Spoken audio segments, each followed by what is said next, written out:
আসসালামু আলাইকুম রহমতুল্লাহ। প্রিয় দর্শক, সবাইকে স্বাগত জানাচ্ছি কিডস ক্রিয়েশন টিভির আয়োজন শিশুদের স্বাস্থ্য বিষয়ক অনুষ্ঠান ইসলামী ব্যাংক বাংলাদেশ পিএলসি নিবেদিত কিডস হেলথে।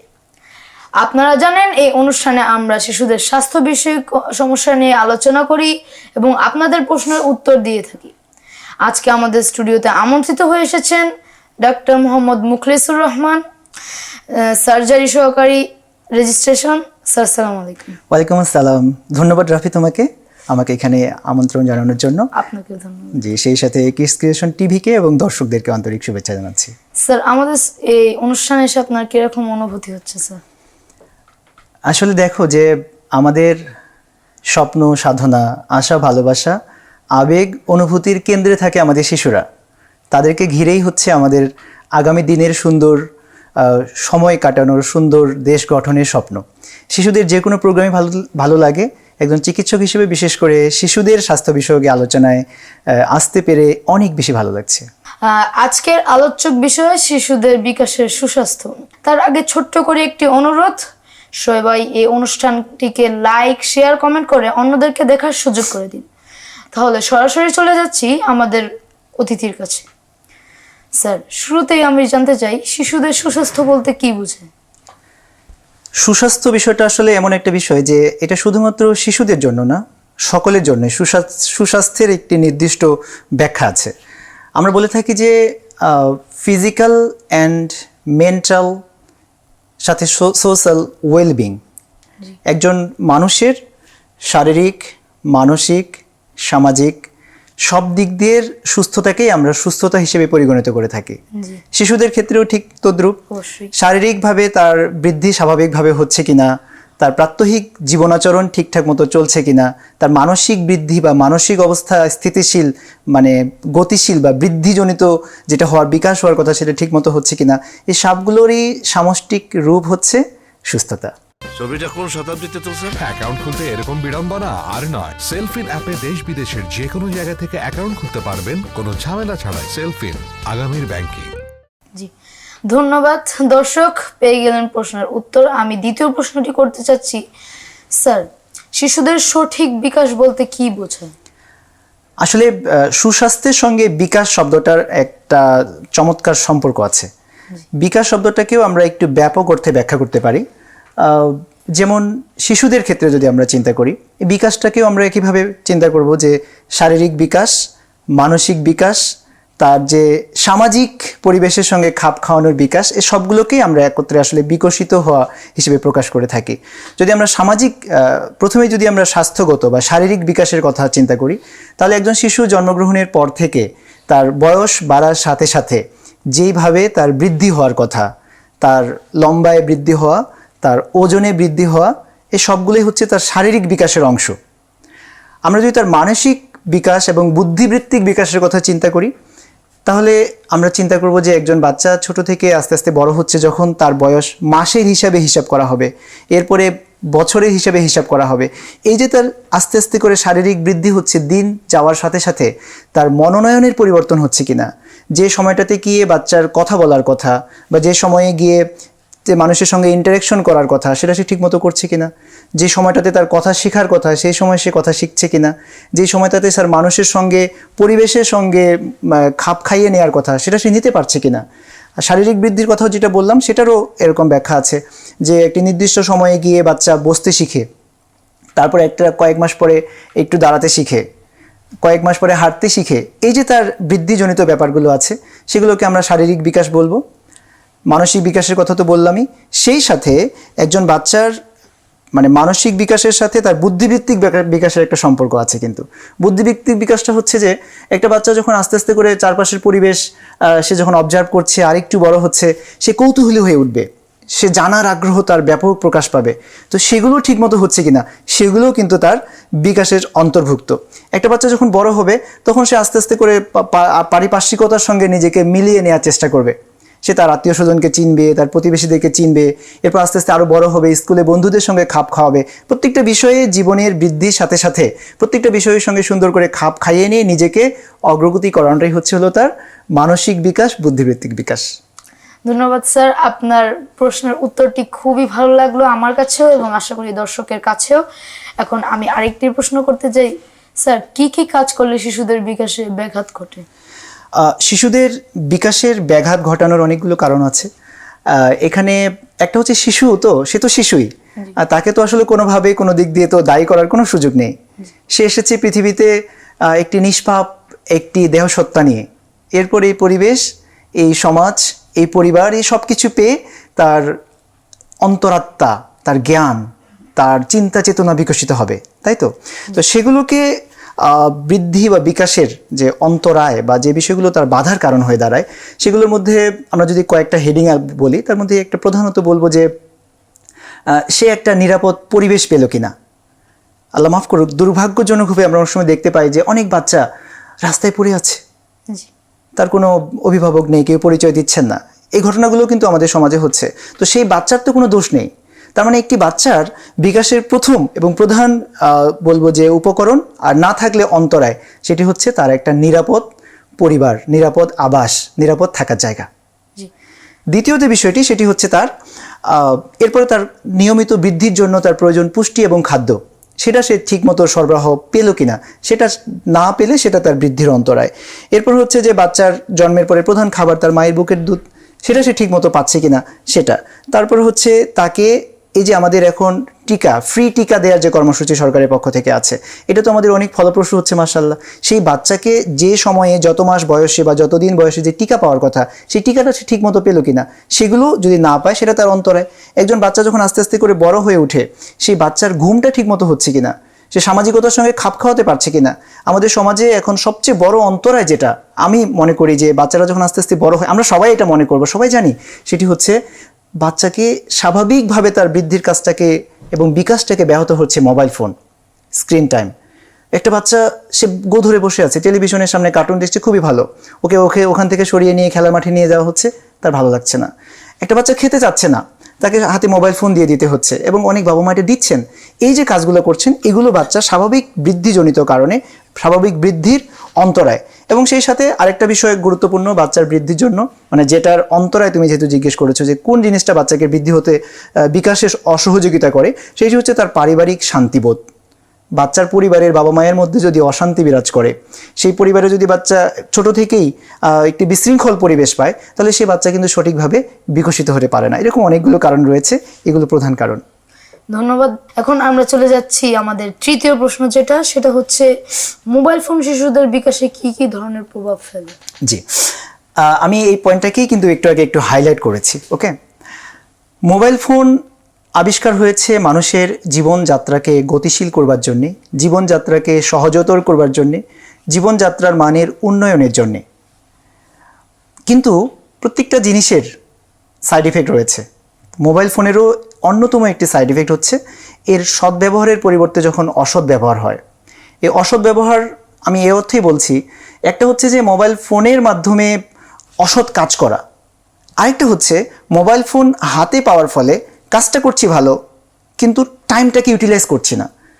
মোবাইল ফোনের মধ্যে কিন্তু একটা আসক্তি আছে, আসক্তি শব্দটার সঙ্গে পরিচয়, কোনো একটা নেশাগ্রস্ত হয়ে যাওয়া, অ্যাডিকশন, রাইট।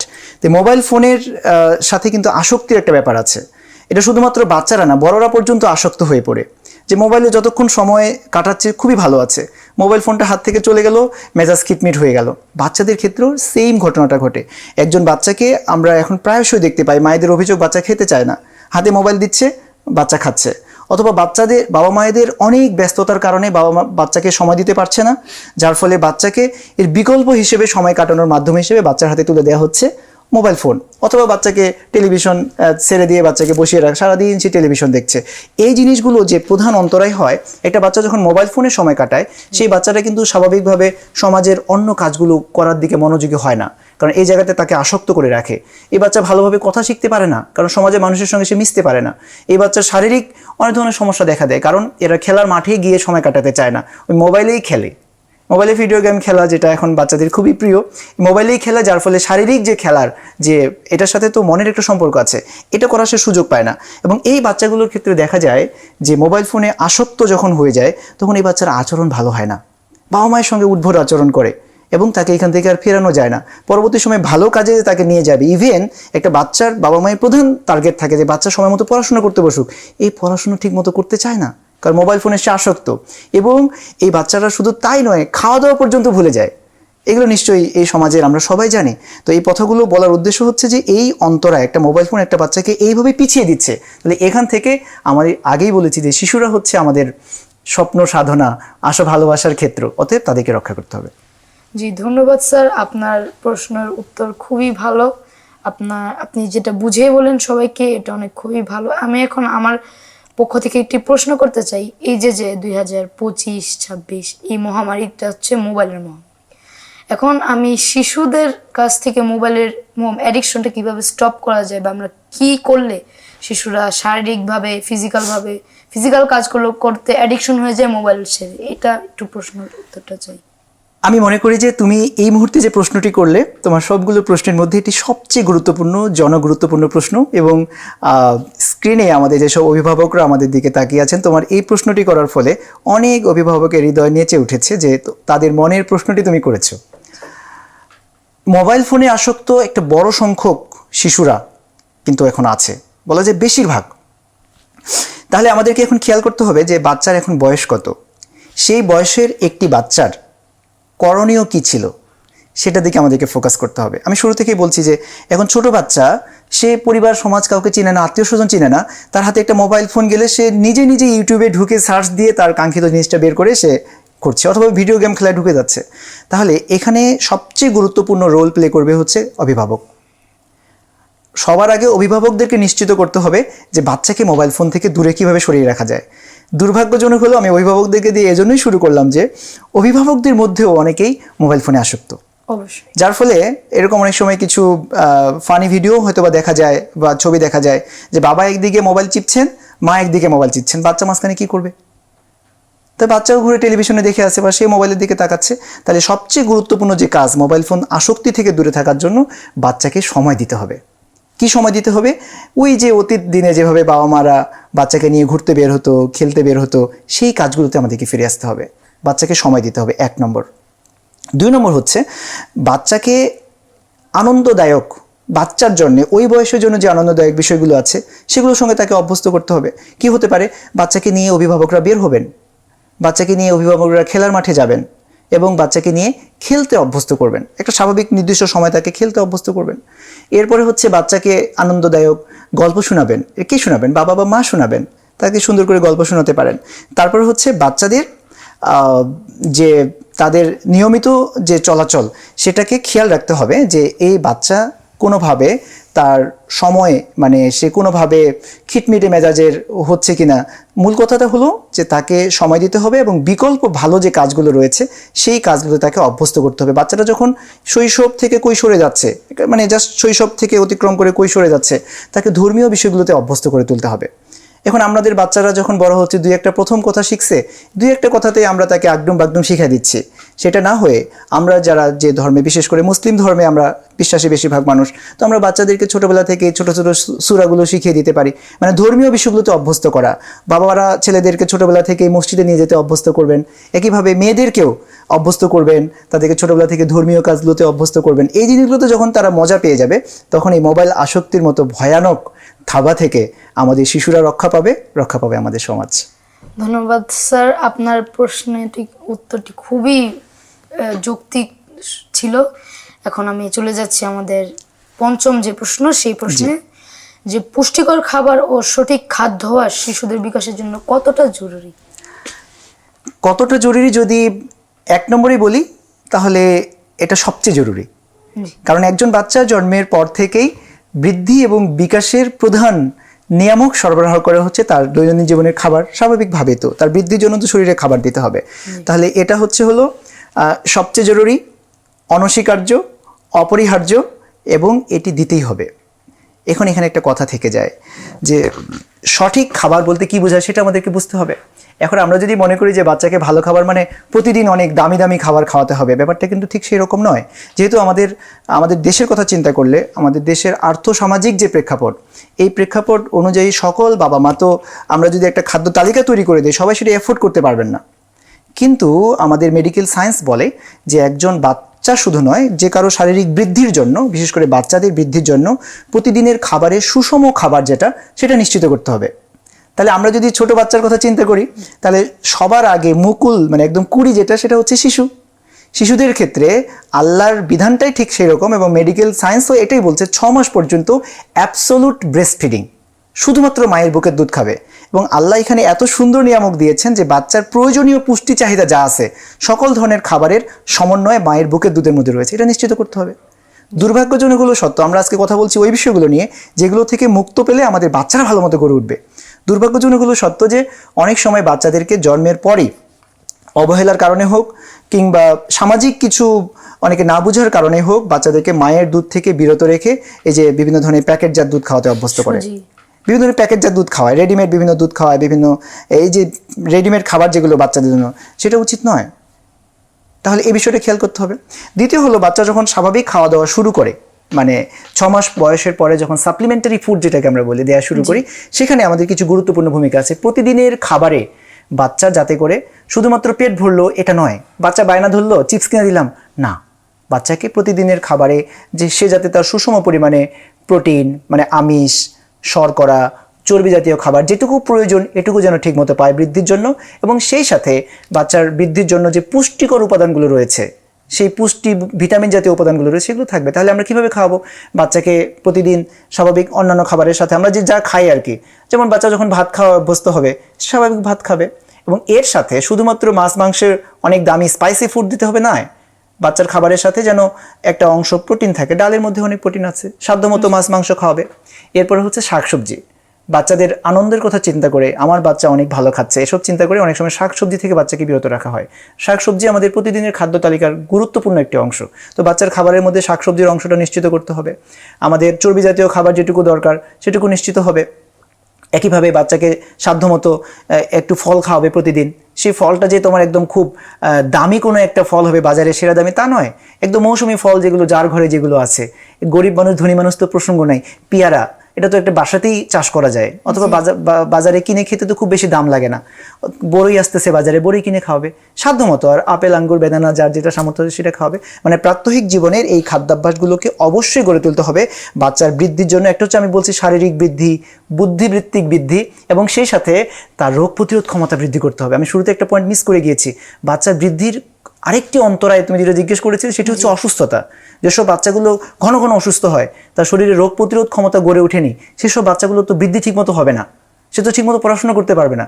তাহলে বাচ্চার সুস্থতা নিশ্চিত করার জন্য প্রতিদিনের খাদ্য তালিকায় প্রাত্যহিক জীবনের যে প্রয়োজনীয় খাদ্য পুষ্টি উপাদানগুলো রয়েছে সেগুলো নিশ্চিত করতে হবে। জি, ধন্যবাদ স্যার। এখন আমি বলতে চাই যে শিশুদের স্বাস্থ্য সুরক্ষায় আপনার পরামর্শ কি? আসলে এতক্ষণ ধরে যে কথাগুলো তোমার সাথে বলছিলাম, যদি বলি যে সেগুলো সবগুলোই হলো আমার পরামর্শ। আমাদের প্রধান উদ্দেশ্য বা লক্ষ্য হচ্ছে আমরা আমাদের শিশুদেরকে একটি সুন্দর পরিবেশ দিতে চাই। আমাদের শিশুদেরকে নিয়ে যে আমরা স্বপ্ন দেখি, তাদের সুন্দর স্বাভাবিক সুষ্ঠু বৃদ্ধিটাকে নিশ্চিত করতে চাই, এবং সেই বৃদ্ধিটা হবে শারীরিক, মানসিক, বুদ্ধিবৃত্তিক, জ্ঞানগত, উদ্ভাবনী, বিশ্লেষণী শক্তি সম্পন্ন বৃদ্ধি, সেটাকে আমরা নিশ্চিত করতে চাই। এবং সেই নিশ্চিত করার জন্যে আমরা এতক্ষণ থেকে যে পয়েন্টগুলোকে নিয়ে আলোচনা করলাম, বাচ্চাদের স্বাভাবিক বৃদ্ধির অন্তরায় যে বিষয়গুলো আছে সেগুলো থেকে বিরত থাকতে হবে। এবং ফাইনালি এগুলোকে আমি সামারাইজ করে এই পরামর্শটাই দিতে চাই। আমি শুরুতেই পয়েন্টগুলো বলেছি। একটা হলো বাচ্চা যখন জন্মগ্রহণ করবে, জন্মের 6 মাস তাকে মায়ের বুকের দুধ খাওয়ানো নিশ্চিত করতে হবে। তার আগে নিশ্চিত করতে হবে বাচ্চা জন্মগ্রহণের পরে তার একটি নিরাপদ পরিবার, নিরাপদ আশ্রয়, সেজন্য সুন্দর, সুস্থ, স্বাচ্ছন্দ্যকর পরিবেশে বড় হতে পারে। 2 নম্বর, তার খাওয়া দাওয়া নিশ্চিত করতে হবে, সেটা সাধ্যমতো, অনেক দামি খাবার সবসময় হতে হবে তা নয়। এবং বাচ্চা অনেক সময় বায়না ধরে স্পাইসি ফুড বেশি খেতে চায়, আমরা বাচ্চার কান্না কমানোর জন্য, আবদার পূরণের জন্য কিনে দিই সামর্থ্য থাকলে, সেটা বাচ্চার জন্য স্বাস্থ্যকর কিনা সেটা খেয়াল করতে হবে, চাইলেই দিতে হবে ব্যাপারটি এরকম নয়। তৃতীয়ত হলো যে বাচ্চাকে সময় দিতে হবে। এই সময় কে দিবেন? সবচেয়ে বেশি অভিভাবক দিবেন। বাবা মারা সময় করে বাচ্চাকে নিয়ে ঘুরতে যাবেন, নদীর তীরে ঘুরতে যাবেন, গ্রামে যাবেন, শহরে থাকলে পার্কে ঘুরতে যাবেন, বাচ্চাকে নিয়ে রাইডসে উঠবেন, যেভাবে খেলাধুলায় অভ্যস্ত করা যায় বাচ্চাকে সেভাবে অভ্যস্ত করতে হবে। এবং বাচ্চার জন্য আরেকটা গুরুত্বপূর্ণ হচ্ছে টিকা দেয়া, যেটা সরকারি যে কর্মসূচিতে টিকা নিশ্চিত করতে হবে, মোবাইল ফোনের যে আসক্তি সেখান থেকে বাচ্চাকে বিরত রাখতে হবে, সে পরামর্শ আমরা দিয়েছি। স্যার আমি একটু কলটা শিওর ধরে শিওর। জি দর্শক, আসসালামু আলাইকুম। আপনার প্রশ্নের উত্তরটি দিবেন, তার আগে আপনার বয়সটি উল্লেখ করবেন। জি ধন্যবাদ। আমার প্রশ্নটা হলো তাদের কাছে যে যদি কোনো শিশু মোবাইলে বেশি এফেক্টেড হয়ে যায় মোবাইল দ্বারা, সেক্ষেত্রে তাকে এর থেকে ফিরিয়ে আনার জন্য অভিভাবকরা কি করতে পারি আমরা? জি দর্শক, এক্ষেত্রে আপনার তার যদি উত্তর পেয়ে পরামর্শ যাবেন। দিতেন। জি, অনেক ধন্যবাদ দর্শক, আপনি ফোনে প্রশ্নটি করবার জন্য। আমরা একটু আগেই যেমনটি বলছিলাম যে এটি একটি আমাদের এখন সবচেয়ে বড় সমস্যা, এবং আমি বলবো যে এটা একটা মহামারী। বাচ্চাদের বৃদ্ধি এবং বিকাশের জন্য প্রধান একটি অন্তরায় হয়ে দাঁড়িয়েছে মোবাইল ফোনে আসক্তি।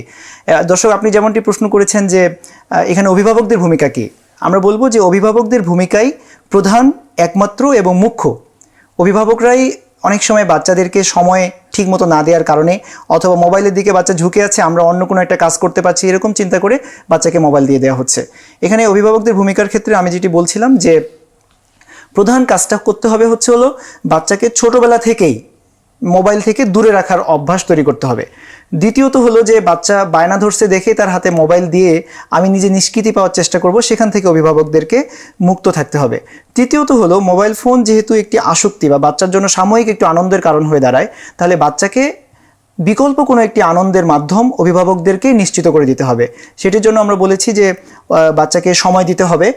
সেই সময়টা কিভাবে দিবেন? বাবা বা মা বাচ্চাকে নিয়ে ঘুরতে বের হবেন, বাচ্চাকে নিয়ে খেলার মাঠে যাবেন, বাচ্চাকে নিয়ে মজার মজার গল্প বলবেন, বাচ্চাকে নিয়ে পার্কে ঘুরতে যাবেন, রাইডসে উঠবেন, এবং বাচ্চাকে নিয়ে স্বাভাবিকভাবে তার আত্মীয় স্বজন, তার পরিবার পরিজন সামাজিকভাবে গড়ে ওঠানোর জন্য, মানে মোবাইল ফোন থেকে বের হয়ে সামাজিকভাবে গড়ে ওঠানোর জন্য বাচ্চাকে নিয়ে বাবা মা আত্মীয় স্বজনের কাছে বাসায় ঘুরতে যাবেন, এবং আত্মীয় স্বজনরা আসলে পরিচয় করিয়ে দেবেন, এবং বাচ্চাকে তার পড়াশোনায় অভ্যস্ত করবেন, সুন্দর সুন্দর মজার গল্পের বই এনে দিবেন।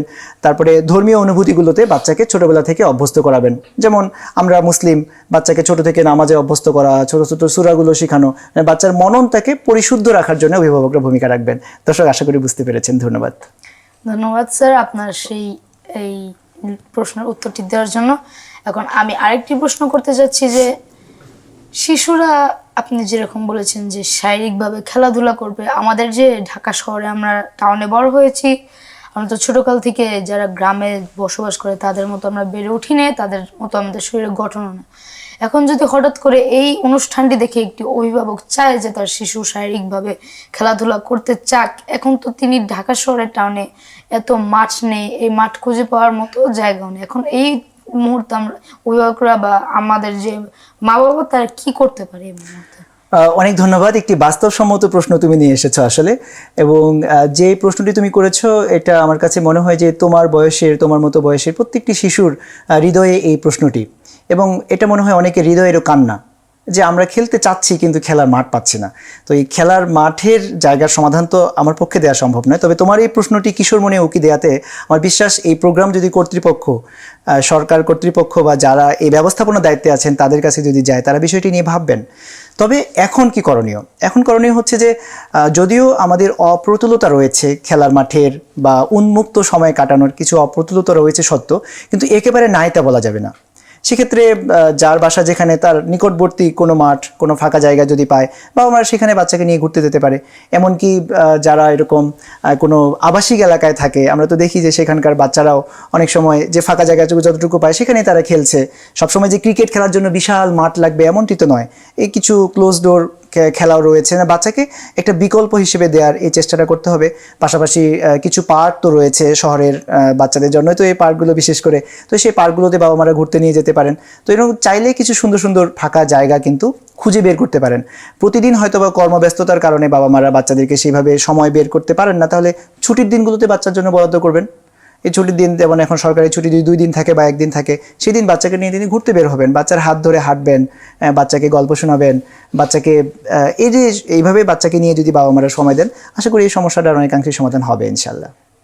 জি ধন্যবাদ স্যার। আমি আরেকটি প্রশ্ন করতে চাই যে আমাদের বাংলাদেশের 6 ঋতুর ভিতর বর্ষাকালে অন্যতম একটি ঋতু। জি, সেই ঋতুতে যখন অভিভাবকরা চাইবে যে আমার বাচ্চা শারীরিকভাবে খেলুক, মোবাইল অ্যাডিকশনটা দূরে রাখুক, এখন তারা বাইরে যেতে পারছে না, অনেক ঝড় হচ্ছে, বৃষ্টি হচ্ছে, এখন তারা কি করতে পারে? ইনডোর যে ফিজিক্যাল ইয়াগুলো আছে ওগুলো কি করতে পারে তারা? অনেক ধন্যবাদ। এটা তো তুমি নিজেও অনেকটা প্রশ্ন করেছো, আবার উত্তরের একটু ইঙ্গিতও দিয়ে তুমি দিয়েছো। সেটি হচ্ছে যে বর্ষার ঝড়ো ঝড়ো সারাদিন ঝরছে, মাঠঘাট থই থই খাল বিল ভরছে। তো সেই কথাটা যদি আমরা স্মরণ করি, তাহলে বর্ষাকালে যখন বৃষ্টি হবে, ঝড় হবে, স্বাভাবিকভাবে তো আমরা বাইরে যেতে পারবো না। আবার ঢাকা শহরের এরকম ব্যস্ততম একটি শহরের বেড়ে ওঠা একজন কিশোর হিসেবে তোমার মনে নিশ্চয়ই এটাও হচ্ছে, যদি বৃষ্টি কমেও যায় তারপরে আর সারাদিন কিন্তু সেই রাস্তা বলো, সেই মাঠ বলো জলাবদ্ধতায় ভরে থাকে, যেখানে আমরা বের হয়ে খেলতে পারি না। তো তাহলে আমাদেরকে ইনডোর কিছু খেলার আয়োজন করতে হবে। ঘরের মধ্যেই তো বাবা ছেলে মা মিলে অনেক ধরনের খেলা খেলা যায়। স্যার আমাদের একটা ফোন Sure, আসছে, আমরা ফোনটা নেব। জি আসসালামু আলাইকুম দর্শক, আপনার বয়সটি উল্লেখ করে প্রশ্ন করুন। আমি লক্ষ্মীপুর থেকে তামিম বলতেছি। আমার এক ছোট ভাই আছে, হাফিজুর রহমান। সে হচ্ছে, তার বয়স 12-13 হবে। তার গ্রোথ মানে দেখলে মনে হয় যে 6 বছর এরকম আর কি। এটার জন্য কি করা উচিত, বা কোন ধরনের খাবার বা কোনো ইচ্ছা আছে কিনা? জি দর্শক, আপনার প্রশ্নের উত্তর পেয়ে যাবেন এই অনুষ্ঠানের সাথে থাকুন কিডস ক্রিয়েশন টিভি। দর্শক, লক্ষ্মীপুর থেকে আমাদেরকে দেখার জন্য আপনাকে শুরুতেই ধন্যবাদ জানাচ্ছি। আপনার প্রশ্নটি একটি প্রাসঙ্গিক প্রশ্ন, এবং এইরকম সমস্যা আরও অভিভাবকের নিশ্চয়ই রয়েছে যে বাচ্চার বয়স অনুযায়ী তার বৃদ্ধিটা স্বাভাবিক মনে হচ্ছে না। দর্শক, এখানে একটু আমাদের বিশদভাবে চিন্তা করতে হবে যে সেই কারণটি আমাদেরকে একটু খুঁজে বের করার চেষ্টা করতে হবে, যে সেই কারণটি কি তার ছোটবেলা থেকেই ছিল কিনা, যে বাচ্চার জন্মের পর থেকেই তার বৃদ্ধিটা ঠিকমতো হয়নি। যদি সেটা হয়ে থাকে, সেটার কারণ আবার ভিন্ন। সেটার কারণ হচ্ছে যে তার কিছু জেনেটিক ফ্যাক্টর থাকতে পারে, তার হরমোনাল কিছু প্রবলেম থাকতে পারে, সেটা একটা ব্যাপার। আরেকটা ব্যাপার হচ্ছে যে যদি আমরা বুঝতেই পারি যে বাচ্চার পুষ্টির ঘাটতির কারণে সেই বৃদ্ধিটা হয়নি, তাহলে সেই বৃদ্ধিটার জন্য যদি আমরা পর্যাপ্ত পরিমিত পুষ্টির সরবরাহ সেই বাচ্চাকে দিতে পারি, তাহলে আশা করা যায় সেটা রিকভারি হবে। তবে আপনি যেহেতু বলেছেন যে বাচ্চার বয়স 12 বছর হয়ে গিয়েছে, তো সেক্ষেত্রে তার অন্য কোনো প্রবলেম আছে কিনা, এখানে হরমোনের কিছু ফ্যাক্টর রয়েছে, জেনেটিক কিছু ফ্যাক্টর রয়েছে, এই ফ্যাক্টরগুলো রয়েছে কিনা সেটা দর্শক আমাদের একটু আইডেন্টিফাই করে দেখা দরকার। তবে 12 বছর বয়স হলেও যেহেতু বিষয়টি খেয়াল করা হয়েছে, আমার মনে হয় যে তাকে কোনো একজন নিকটবর্তী শিশু বিশেষজ্ঞ চিকিৎসকের পরামর্শ নিয়ে কারণটাকে আইডেন্টিফাই করা জরুরি। সে খাওয়া দাওয়া করবে, সাধ্যমতো পুষ্টিকর খাবার হোক, অসুবিধা নাই, কিন্তু অন্য কোনো কারণ আছে কিনা সেটা মনে হয় আইডেন্টিফাই করে দেখাটা জরুরি। আমার মনে হয় যে তাকে নিয়ে আপনি একজন শিশু বিশেষজ্ঞ চিকিৎসককে দেখাতে পারেন, সরকারি মেডিকেল কলেজগুলোতে দেখাতে পারেন, প্রত্যেকটি বড় সরকারি মেডিকেল কলেজে শিশু বিকাশ কেন্দ্র আছে, সেখানে একটু পরামর্শ নিতে পারেন। আশা করি দর্শক এই পরামর্শগুলো গ্রহণ করলে আমরা সেই বাচ্চার যে আগামী সুন্দর বৃদ্ধিজনিত একটি সুন্দর সুখকর জীবন উপহার দিতে পারবো ইনশাল্লাহ। জি ধন্যবাদ স্যার। তো আগের প্রসঙ্গে ফিরে যায় যে বর্ষাকালে ইনডোর। জি জি, অনেক ধন্যবাদ। আচ্ছা, সমস্যা নেই, আমরা ফোনটা নিতে পারি। হ্যালো দর্শক, আসসালামু আলাইকুম, আপনার বয়সটি উল্লেখ করে প্রশ্ন করতে পারেন। আমার ছোট ভাইয়ের হচ্ছে সমস্যা কি, শুধুমাত্র মানে সামান্য কারণে ওর বয়স হচ্ছে আর কি এই 12 কাছাকাছি 11-12 এরকম। সামান্য বিষয় নিয়ে রেগে যায় প্রচন্ড রকম। এরকম তো ছিল না, গত 6-7 মাস ধরে এবার ঘর পরিমাণটা মানে খুবই বেড়ে যাচ্ছে, অতিরিক্ত সবার উপর। আপনি ভালো একটা আচরণ। আচ্ছা দর্শক, প্রশ্নটি আমরা বুঝতে পেরেছি, আসলে বুঝতে পেরেছি আমরা। দর্শক, আমাদের আলোচনা যদি শুরু থেকে আপনি শুনে থাকেন, তাহলে একটা বিষয় আমরা কিন্তু বলেছি যে বাচ্চার আচরণগত যে বিকাশ সুন্দরভাবে হওয়ার কথা ছিল, সেটা অনেক সময় অন্তরায় হয়ে থাকে সে যদি ছোটবেলা থেকে সে পরিবেশটা না পায়। এখন আপনি যার কথা বলেছেন, আমরা বিশ্বাস করছি যে সে সুন্দর পরিবেশ পেয়েছে। তারপরেও একটু খেয়াল করতে হবে বা আমাদেরকে একটু বের করার চেষ্টা করতে হবে যে তার আচরণগত এই ভিন্ন আচরণটি কেন হচ্ছে, যেটা তার কাছে আমরা কোমল আচরণ আশা করছি একজন 11-12 বছরের ছোট ভাই বলি বা একজন বাচ্চার কাছ থেকে।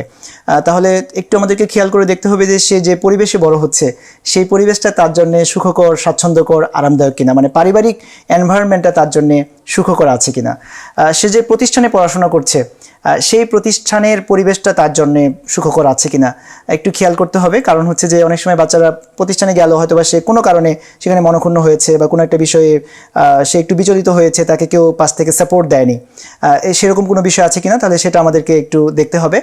আর পাশাপাশি হচ্ছে যে তাকে আমরা একটু ধর্মীয় বিষয়গুলোর দিকে একটু মনোযোগী করে তুলতে পারি। যদি আপনি মুসলিম হয়ে থাকেন তাহলে একটু বাচ্চাকে আমরা ধর্মীয় শিক্ষাগুলো দিতে পারি, আমাদের দিনী যে জ্ঞানগুলো রয়েছে সেগুলো দিতে পারি, তাকে মসজিদমুখী করতে পারি। আরেকটা বিষয় আছে যে একটা সময়ে অনেক বাচ্চা একটু খিটমিটে মেজাজের হয়, তবে আমরা আপনাকে আশ্বস্ত করতে পারি এসব বাচ্চাদের ক্ষেত্রে দেখা গেছে যে একটা সময় যখন পার হয়ে যায়, সে যখন পরিবেশ বা সমাজ সম্পর্কে আরেকটু জ্ঞানী হয়ে ওঠে বা আরেকটু বুঝতে শিখে, তখন অনেকেই অনেক বেশি কোমল হয়ে যায়। আশা করি আপনার বাচ্চা বা আপনার ছোট ভাই সেই কোমলতা ফিরে আসবে ইনশাআল্লাহ। জি স্যার, আপনার আগের প্রসঙ্গে আমরা ফিরে যেতে চাচ্ছি। জি, আসলে আমরা আগের প্রশ্নটির উত্তরটা দেওয়া খুবই জরুরি। হ্যাঁ, কারণ এই যে এখন তো শীতকাল যাচ্ছে, আবার কিছুদিন পরে হয়তোবা অন্যান্য কাল ঋতু পরিবর্তনে বর্ষাও চলে আসবে আমাদের কাছে। তো এখানে আমরা ইনডোর যে বিষয়গুলো আমরা বলছিলাম যে বর্ষাকালের ঝড়ঝড় বৃষ্টির মাঝে যদি আমরা বাইরে যেতে নাও পারি, তবুও বাচ্চাকে মোবাইল ফোন নিয়ে আসক্ত করা যাবে না। এটা তো আমাদেরও প্রবলেম, বড়দের অনেকের প্রবলেম যে বাইরে যেতে পারছি না, আজকে একটু মোবাইল ফোন চালিয়ে নেই, এটা নয়। তো বাচ্চাকে নিয়ে আমরা হচ্ছে ইনডোর কিছু গেমে আয়োজন করতে পারি। যেমন ইনডোর গেমের ক্ষেত্রে যদি ঘরের ভিতরে এরকম জায়গা হয়, অনেক বিভিন্ন ধরনের খেলা তো বাচ্চাকে নিয়ে খেলা যায়। আমরা ওর সঙ্গে বুদ্ধির খেলাগুলো খেলতে পারি বাচ্চাকে নিয়ে। এই যে বিভিন্ন ধরনের পাজল খেলা পাওয়া আছে না, যেগুলো দিয়ে রং মিলানো হয়, বাচ্চাকে এটার সাথে বুদ্ধিবৃত্তিকও উন্নয়ন হচ্ছে। সে এখানে কিন্তু বাবাকে অংশগ্রহণ করবে, অথবা পরিবারে যদি বড় ভাই বোন থাকে সে অংশগ্রহণ করবে। তার মানে হচ্ছে তাদেরকে ইনভলভ হয়ে যেতে হবে। এখন দেখা গেল যে আমি বাচ্চার খোঁজ খবর রাখছি না, কিন্তু হচ্ছে যে এদিকে অনেক ব্যস্ত, না, বাচ্চাকে সময় বের করে এটা আমাদেরকে দিতে হবে। তারপর হচ্ছে আমাদের ঘরের মধ্যে বিভিন্ন ধরনের এই যে ডার্ট খেলা, বিভিন্ন ধরনের এই যে বিষয়গুলো যেগুলো আমরা ঘরেই যেগুলোর আয়োজন করতে পারি, সে বিষয়গুলো মনে হয় যে আমরা আয়োজন করে সে বিষয়গুলো, অথবা বিভিন্ন ধরনের বুদ্ধিবৃত্তি খেলার আমরা আয়োজন করতে পারি না, যে মেমোরি টেস্ট, এরকম বিভিন্ন খেলা হয়। আমরা ছোটবেলায় তো দেখতাম যে কাগজে এঁকে বিভিন্ন ধরনের, হ্যাঁ, বিভিন্ন ধরনের খেলা। কিন্তু মানে মূল কথা হচ্ছে তাকে একটু ব্যস্ত রাখা। আমাদের প্রশ্ন ছিল যে মোবাইল ফোন থেকে বিরত থেকে কিভাবে ব্যস্ত রাখা যায়, এবং অবশ্যই সেটা আবার খেয়াল করতে হবে এর বিকল্প হিসেবে আবার যেটা দিচ্ছি সেটা যেন আমাদের সামাজিক বা ধর্মীয় মূল্যবোধের বাইরে না যায়, সেটাও খেয়াল করতে হবে। ধন্যবাদ স্যার। কিডস ক্রিয়েশন টিভির আজকের আয়োজনের সর্বশেষ আপনি কি বলবেন? সর্বশেষ বলবো যে কিডস ক্রিয়েশন টিভি বাংলাদেশে একটি অনবদ্য ইতিহাস রচনা করতে চলেছে। কারণ হচ্ছে এই ধরনের বাচ্চাদেরকে নিয়ে শুধু কাজ করে এই ধরনের কোনো টিভি চ্যানেল বাংলাদেশে প্রতিষ্ঠিত আর আছে কিনা আমার জানা নেই।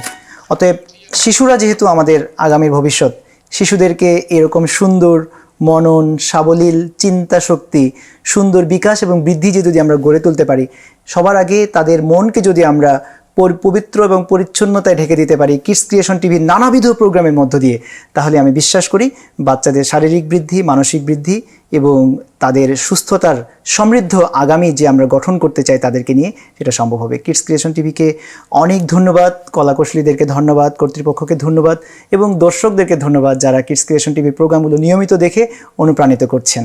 আর তোমাকে ধন্যবাদ শুরু থেকে অনুষ্ঠানটি খুবই চমৎকারভাবে উপস্থাপনা করবার জন্য। ধন্যবাদ স্যার।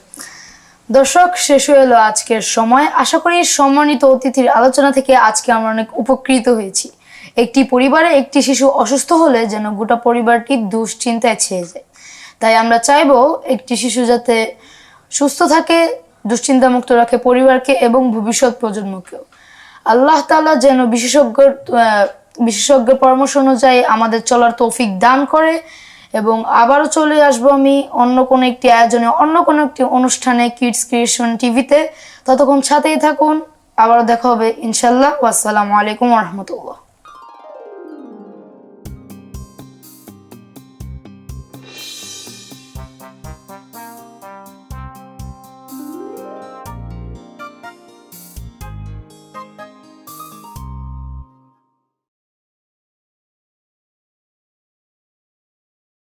বিলের কাগজ দে।